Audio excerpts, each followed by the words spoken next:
বন্ধুরা, আপনারা কি প্রস্তুত? কারণ এবার আসছে বহু প্রতীক্ষিত পুষ্পা ৩ দ্য ফাইনাল।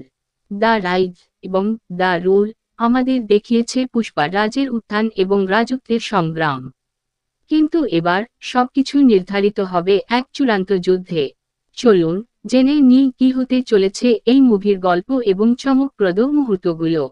পুষ্পা ৩ এর গল্প শুরু হয় পুষ্পার রাজত্বের শেষ প্রান্তে। শত্রুদের সংখ্যা বেড়েছে এবং এবার পুষ্পাকে লড়াই করতে হবে তার সবচেয়ে বড় শত্রুর বিরুদ্ধে, ভানওয়ার সিং, যার একটাই লক্ষ্য পুষ্পাকে ধ্বংস করা। তবে পুষ্পা কি সহজে হার মানবে? তার লক্ষ্য হল নিজের নাম এবং সম্মান রক্ষা করা। চরিত্র এবং নাটকীয়তা। পুষ্পা নাম শুনকে চুপ রহগে।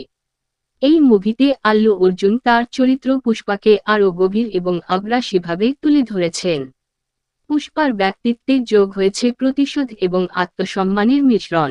এছাড়া রশ্মিকা মন্দানা অভিনীত শ্রীবল্লীর ভূমিকা এখানে আরও গুরুত্বপূর্ণ।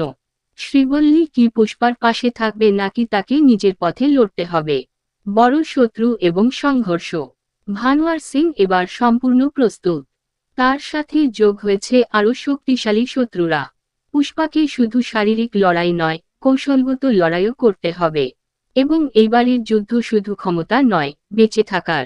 সুকুমারের পরিচালনায় সিনেমার প্রতিটি ফ্রেম হবে আরও দৃষ্টিনন্দন।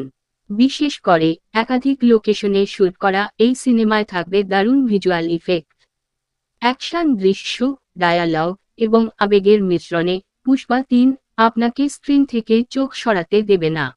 পুষ্পা ৩ এর গানগুলো হবে মুভির বড় আকর্ষণ। এমন গান থাকবে যা দর্শকদের আবারও মাতিয়ে তুলবে। সিনেমার শেষ অধ্যায় পুষ্পার এবং তার শত্রুদের মধ্যে চূড়ান্ত যুদ্ধ হবে। পুষ্পা কি তার শত্রুদের পরাজিত করতে পারবে, নাকি তার রাজত্বের অবসান ঘটবে? এই প্রশ্নের উত্তর পাবেন পুষ্পা ৩ দ্য ফাইনাল। বন্ধুরা, আপনি কি পুষ্পা ৩ নিয়ে উত্তেজিত? নিচে কমেন্টে জানিয়ে দিন আপনার মতামত। ভিডিওটি ভালো লাগলে লাইক, শেয়ার এবং সাবস্ক্রাইব করতে ভুলবেন না। আমাদের সঙ্গে থাকুন আরও আপডেটের জন্য।